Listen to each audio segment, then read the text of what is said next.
మీద చెయ్యి వేసి బొట్టు పెట్టినా, తాళి బొట్టు మెడను కట్టి బొట్టు పెట్టినా, తల మీద చెయ్యి వేసి బొట్టు పెట్టినా, తాళి బొట్టు మెడను కట్టి బొట్టు పెట్టినా, సన్ని కళ్ళు తొక్కినా సప్త పదులు మెట్టినా, సన్ని కళ్ళు తొక్కినా సప్త పదులు మెట్టినా, మనసు మనసు కలపడమే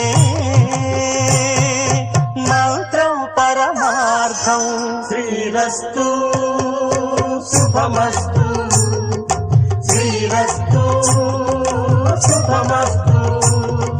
శ్రీకారం చుట్టుకుంది పెళ్లి పుస్తకం, ఇక ఆకారం దాచుతుంది